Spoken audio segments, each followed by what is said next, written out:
What do drugs have to do with nutrient depletion and HD? I thought we would discuss this today. My name is Cecilia, and I am the genetic canary. I apologize for my long absence, but I've been, working full time and getting back to my life. So anyway, I really wanted to go over this article with you because we are a pill popping society as Americans, and I just wanted to talk a little bit more about how I felt when I read this article.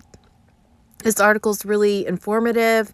It explains how certain drugs certain drugs can cause actually Huntington's disease. So I thought that this was really interesting to me due to all the research that I've done about nutrients. And so I just kind of wanted to go over a few of these drugs with you. I had a lot of these issues, just like many of you with HD do. And I took a lot of these drugs that I'm about to go over. I didn't take the heart drugs that are about to come up, but I did have a lot of depletion of magnesium and zinc and potassium in my diet while I was on so many drugs that they had me on at one time. I've taken antibiotics, I've taken antacids, I've taken neuroplectics,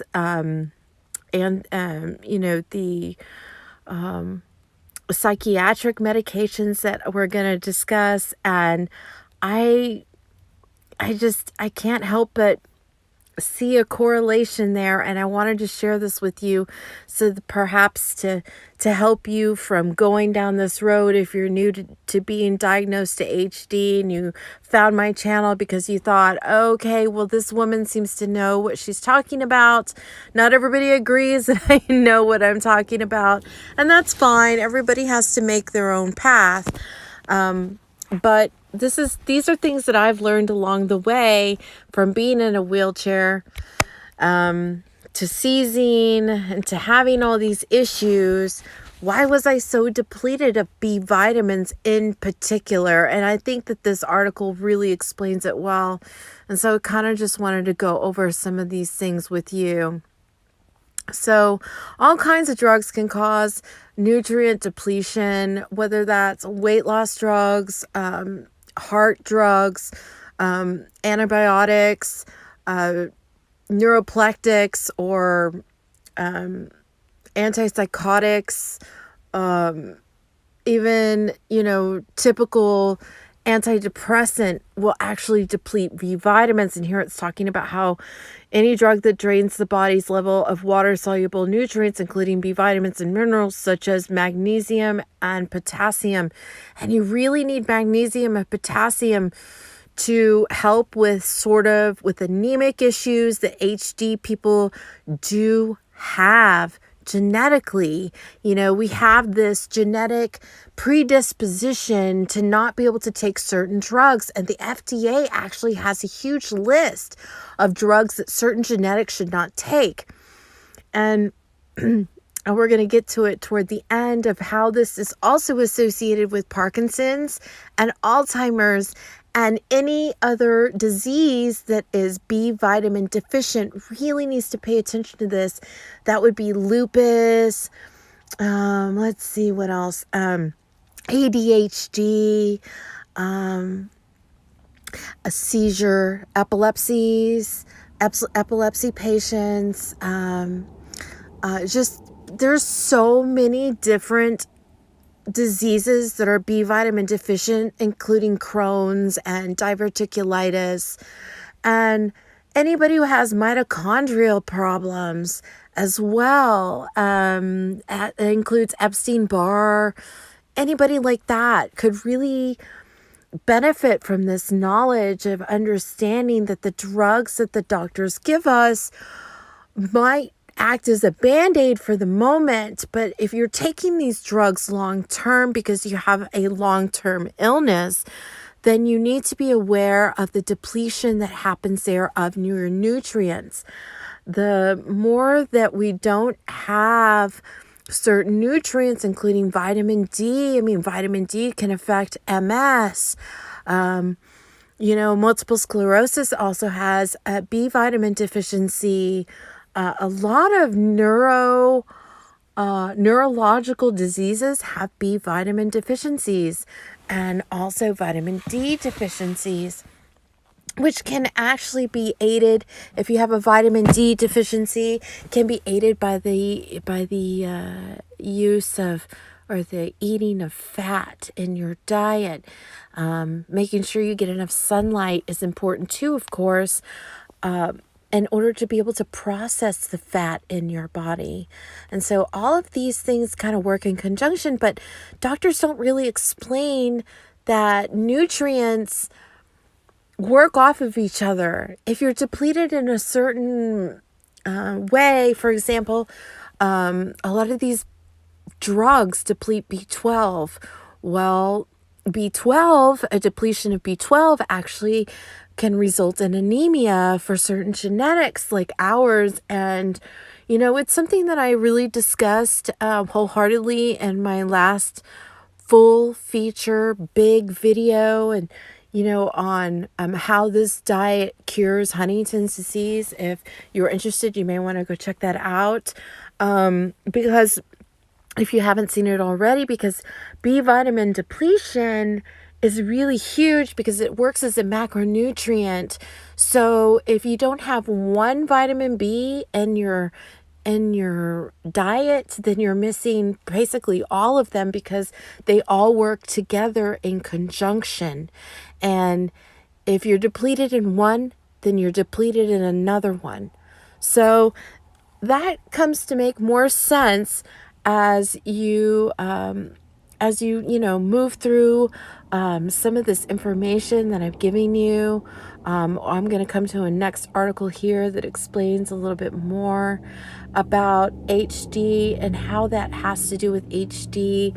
The thiamine and the biotin really are so important in Huntington's disease, as well as vitamin E, which comes from fat. And it shows here that the poly-A tails in the study show that, there's a lot of vitamin B depletion, and those drugs that they give us, including diabetic drugs and antidepressants and neuroplectics, they all deplete all of those B vitamins that we really, really need. Well, this article in particular is discussing BTBGD disease, which is biotin thiamine responsive basal ganglia disease. And then it goes on to correlate it to HD, saying that this arises from direct mutations in the thiamine transporter, whereas HD alters the expression of the gene encoding the transporter in the base of the skull, where our basal ganglia lies. And that's really important to understand that biotin and thiamine, large doses of it, can actually help you. Now, before you go to the store, the vitamins store, and want to buy a bunch of supplementation, I really would recommend that you watch that video that I just recommended to you about how this diet cures Huntington's disease and why. Because if you are trying to do supplementation and you have HD, you have to be really careful with the large doses that you're doing. B, you need to make sure you have all the B vitamins taken at one time, because if you don't, that's really going to cause a problem. And C, you have to know what you're doing there with the vitamins. Is there a glucose or something that can really detract from the absorption of the vitamins you're trying to get into your body? As a person with HD, I know that we have so many different issues with HD, because of not being able to absorb certain things, and also it's because of the autoimmune response that we have in our bodies, because HD is an autoimmune disease. You also need to know more about the vitamin that you're looking to include into your diet. For example, biotin is a sulfur-containing vitamin that can be obtained from food and bacteria in the gut. But oxalates can use up vitamin B6, so if you're vegan or you've been eating a lot of kale or spinach or anything with an oxalate in it, then you're having an issue because you're blocking that vitamin from being absorbed. So even if you're taking it by supplementation, you have to take more and more and more supplements in order to get the right amount of biotin for you. So that's why I suggest eating a carnivore diet and really looking at that video that I just discussed, because about, how I cured this diet, how I cured Huntington's disease with this diet. And I'm not saying I'm completely cured, but I am saying that I am no longer in a wheelchair. I'm no longer having a lot of the same issues that I was having before. I'm working a full-time job. I'm really still tired working a full-time job because I've been depleted of vitamin B's my entire life. My mom didn't drink enough milk when she was pregnant, and then when I came along, I didn't drink enough milk.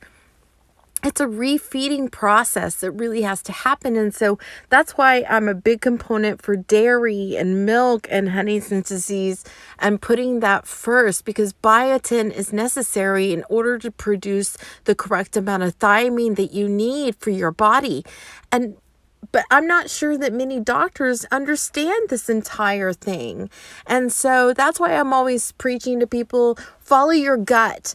Don't follow gurus. Understand what you need and understand what's important for your body. Understand what isn't important for your body. Avoid the things that cause autoimmune issues in your body, and then you can heal the disease.